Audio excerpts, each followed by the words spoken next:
So yes. All right. So how many deaths have there been this year?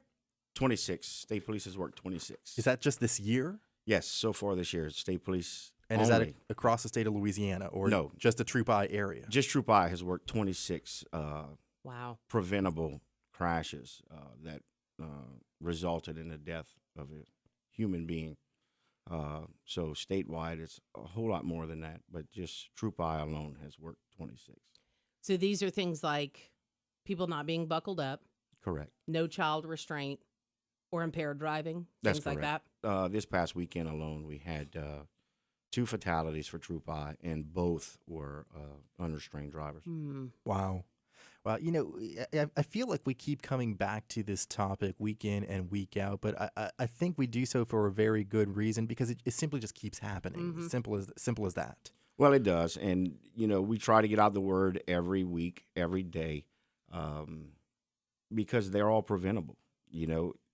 And like we spoke about earlier, if we were able to rewind time, and you were able to either ask yourself or tell yourself, or I was able to tell you, look, tonight you're going to kill somebody in an impaired driving crash, or you're going to die because you're not wearing a seatbelt, or your passenger's going to die tonight because you're going to run off the road and flip your car, and your passenger is going to be ejected because he or she's not wearing a seatbelt.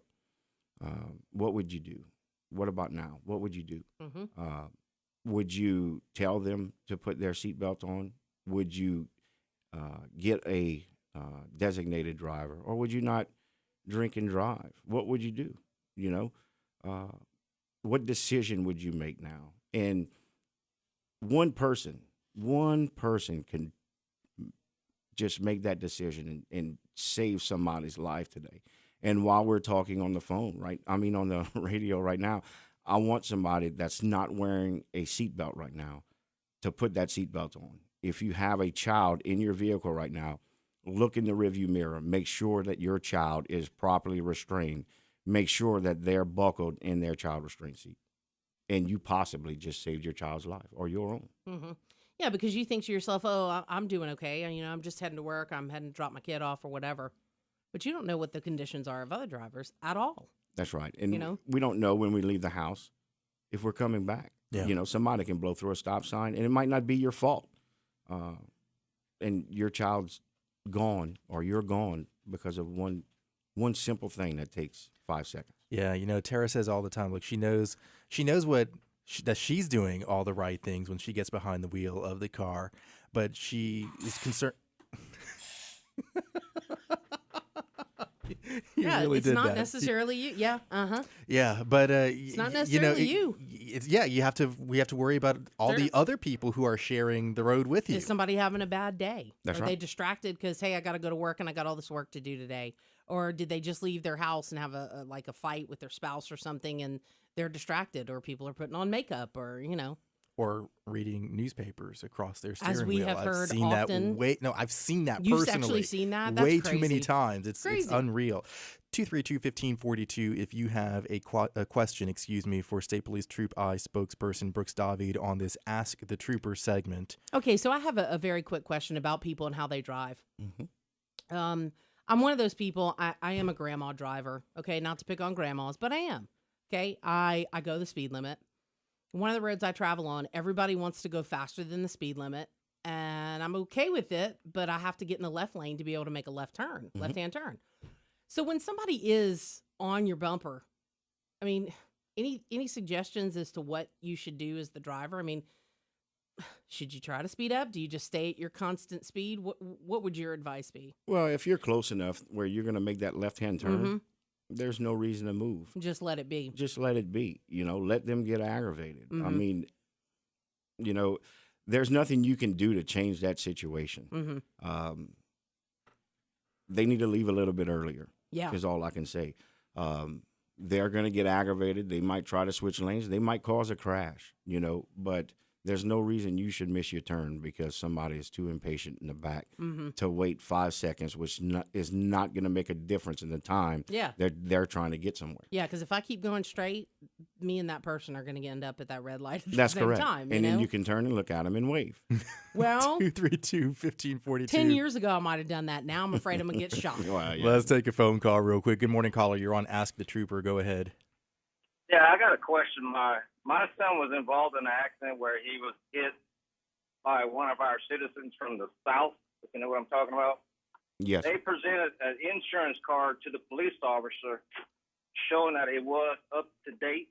But when we filed a claim against their insurance, they told us they dropped them because of non-payment. I talked to a judge, and the judge told me to talk with somebody with the state police and see if we can pursue this matter. Well, unfortunately, that happens a lot nowadays. People, not only people from the South, but people from here, pay their insurance right away, get a vehicle, and then they never pay. Once they get their insurance card, they never pay it again. It's good for 6 months. And they've already got the car. That's I guess, right. Yeah. Right. How do you go about changing that law? Because that ought to be against the law. Well, we agree. They're in the process now of changing the systems from DMV, and the notification from the insurance companies go to DMV. Now, unfortunately, that can take some time before DMV is notified and it's flagged and brought to our attention on our computer systems. All the Louisiana law states is that you have proof of insurance in your vehicle at the time of a stop or the time of a crash. So we are trying to get it now where it is going to be up to date.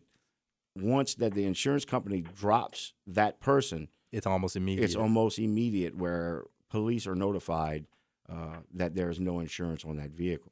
Yeah. Listen, thank you so much for your phone call Thank this you. morning. Yeah. We really appreciate it. We got to take a break, though. It is 7:21 here at KPEL. 7:23 here at KPEL. It's Nathan and Bernie in the morning. 232-1542 if you'd like to join the conversation with us. We've got another caller. Yep. Go ahead, caller. You're on Nathan. Oh, Sorry, no let's patience. try this person. Good morning, caller. You're on Ask the Trooper. Go ahead. Yeah, I've got a question. You still there? Yep, go ahead. You're on the air. Okay. Brooks, the trooper was talking about what happens, when your insurance expires and those is sent out, so on and so forth, which does happen. However, my complaint is if you switch insurance companies, not lapse, no time lapse, from one insurance company in the morning, you go, you do your business. That afternoon, you're driving with a different insurance. And then you get all this paperwork from the state. Well, you didn't have insurance on this date. You got to pay X amount of money. Then you got to do this. Then you got to do that. What's up with that? As long as you show the police officer proof of insurance at the time of the crash, you're good. Now, what happens between you and DMV and the insurance companies is something totally different. We have no control over that process. But I would imagine as long as you can show that you were covered and the insurance wasn't dropped before the other insurance was picked up, I would think that you would be okay. But I can understand. That's a true fact. But the problem is, you've got to take your time and either take off work and go up to DMV, or in other words, you've got to spend your time proving to them that you didn't break the law. Yeah. And that doesn't seem quite right. Yeah, I can understand that, but that unfortunately, that has nothing to do with state police. Yeah, absolutely. We're talking with State Police Troop I spokesperson Brooks David. If you're just now joining us, if you have a question for him, give us a call at 232-1542. We have one more segment with Brooks. We're going to ask him about texting and driving when we come back, and then we'll take a couple of more phone calls. In the meantime, Todd Starnes joins us with his Fox News and commentary. 7:28 here at KPEL. It's Nathan and Bernie in the morning. 232-1542 if you'd like to join the conversation with us. State Police Troop I spokesperson Brooks David joins us in studio for Ask the Trooper. One last segment. We got a message during the break. You were talking about a little bit earlier about the decisions that a person makes when going out to drive. One decision can alter their life, basically, whether to put on a seatbelt or not drink or what have you, and then get behind the wheel. But this person on Facebook mentioned, why didn't you mention texting and driving? We can mention texting and driving. However, what we see is texting and driving is not as major. It's a problem, but it's not as big as a problem as seatbelts and impairment. People want to screen texting and driving. However, with the kids and stuff, But the biggest problem with the kids is the distractions inside the vehicle with the passengers. Mm-hmm. Texting and driving is a bigger problem with adults than it is anything else. Adults text and drive more than kids, and they don't wear seatbelts. And adults have to remember that their kids are going to mirror what they do inside the vehicle. A poll showed that 78% of children mirror what their parents do inside the vehicle. So if their parents don't wear seatbelts and they text while they're driving, their children are going to do the same thing. Mm-hmm. If they go to a wedding reception and drink and leave that wedding reception while they're impaired, and they put their kids in the vehicle, their kids think that that's okay. So, but people have to understand the texting law. You can look at your contacts and scroll through your contacts list while you're driving down the road. You're not allowed to look at anything on the web, Facebook, or anything like that. So it's hard for police to tell if you're actually texting and driving. It's easy for a regular person in a regular car to tell if you're texting because people aren't worried about you. But when they see a police car, they're not going to text and drive. So the law is kind of hard for us To enforce to it. enforce. 7:30 here at KPEL, coming up on 7:31. Real quick, speaking of impaired driving, some of the headlines in the last couple of weeks talked about one person who's been arrested now the third time for OWI. I saw last night that one person was Last name of Fabre, I think. That's correct. Unfortunately, we see this happening more and more over the last couple of months. This particular case hits close to home because I investigated the crash that took Miss Tinker's life.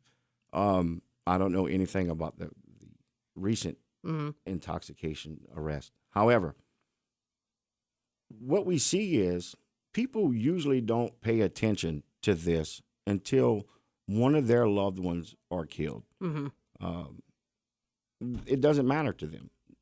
The laws don't matter to them. Mm-hmm. Now, when one of their loved ones die or get seriously injured by an impaired driver, or they see like they see on the news last night, that's when they start to take notice of what's going on. You know, it's too late now.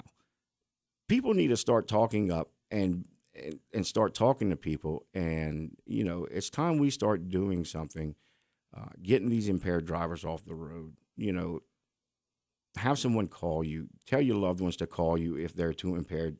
Go pick them up. You know, it's too late when you're looking at them in a coffin. Yeah. You can't get that time back. You can't call them and say, hey, come get me. Those days are over now. Mm-hmm. You know, it's unbelievable what's going on. And for some reason, it's not stopping. People are not tired of seeing people dying on our highways, and I just don't understand it. Yeah. Because it really is a question of, you know, what about now? I mean, it really is. What It are you is. going to do now? Yeah. I mean, it's done. Yeah, It's it's over. one person can start it and stop it. I mean, if, like I said, if you look in your rearview mirror and your child's unbuckled, pull over, buckle him up. If you know that your loved one's going out drinking tonight, make sure that you tell them, call daddy, call mama. We'll go pick you up. You know, whatever it takes, make sure that these people get home safely.